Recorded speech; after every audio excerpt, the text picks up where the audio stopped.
Good morning, guys. Today we're going to be reading The Copycat Chameleon, illustrated by Veronica Montoya. And it could be night, too. I don't know when you're watching this video, but for me, it's morning time. Okay, so let's go ahead and get into this book about the Copycat Chameleon. Cedric the Chameleon lived in a beautiful rainforest on an island called Madagascar. Some very special animals and plants lived on Cedric's island. They were so special, they were not found anywhere else in the world.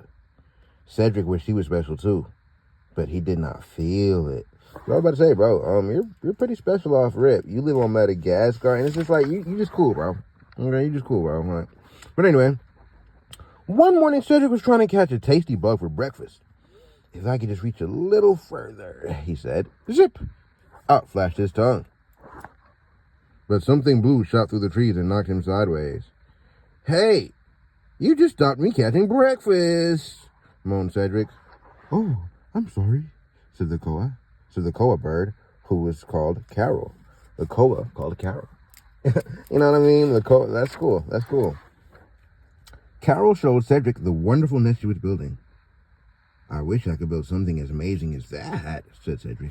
You are so clever, said the chameleon. Cedric wished he was just like Carol. He closed his eyes and imagined he was as blue as a sparkling ocean.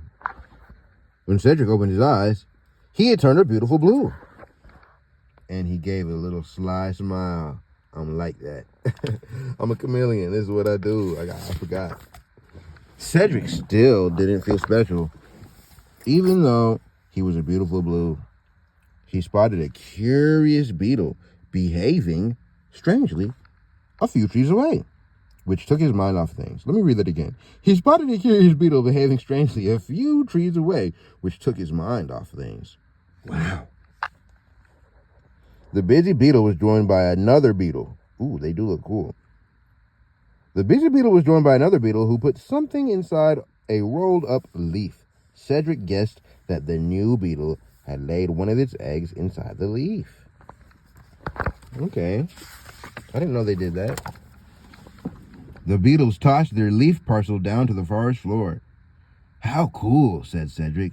Those clever beetles have made a leafy nest to keep their eggs safe. And when the baby hatches, it can eat the leaf.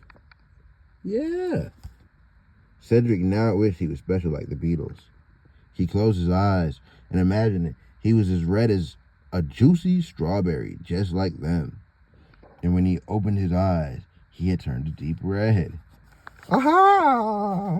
Whoa, I did it again. Yeah, bro. You are a chameleon.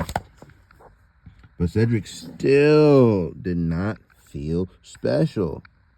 He hoped he would feel better soon. Click, clack, click, clack. What's that?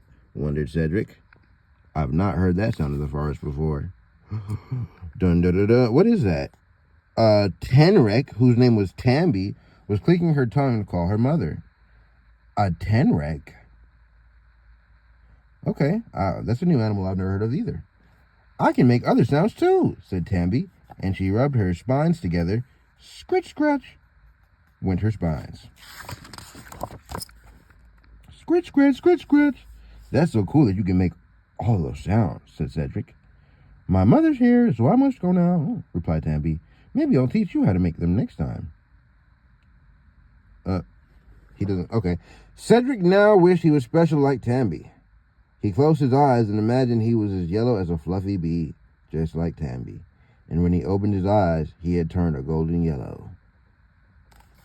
Okay, you got the same color. But Cedric still did not feel special. He went all over the forest speaking to other animals, asking what made them so special. A ruffed lemur called Ricardo helped magnificent palm trees to grow by spreading seeds around the forest. I eat the fruit, then the seeds come out in my poo. A mantella frog called Marina was a super climber with sticky fingers and toes. Okay. Leo, a leaf-nosed snake, could disguise himself as a leafy twig and wait for his dinner to walk by. Okay, Leo, I see you, bro. That's cool. Cedric wanted to be special like Ricardo, so he turned himself black and white. Then Cedric wanted to be like Marina, so he turned himself orange, like a delicious fruit, like the delicious fruit. He still wasn't happy, so he turned himself a beautiful brown, just like Leo. But do you think any of these changes made Cedric feel special? No. I'm never gonna feel special, sighed Cedric, and he turned himself green again, so he could hide among the leaves. He hardly noticed when another chameleon spoke to him. Hello, my name is Clementine. Are you speaking to me? Asked Cedric.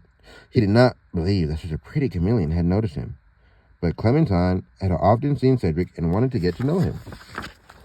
Cedric and Clementine started spending time together, and Cedric began to feel special. You don't need to copy anyone, smiled Clementine. You are special to me just as you are. And one other thing made Cedric happy. He was going to be a daddy. Soon he would have his own family to care for. What could be more special than that? Okay, that was a great story. Next story is going to be the storyteller sloth. I'm happy for Cedric and Clementine.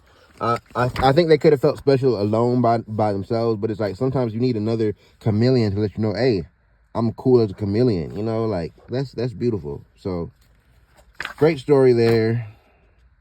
Our next story is the storyteller sloth.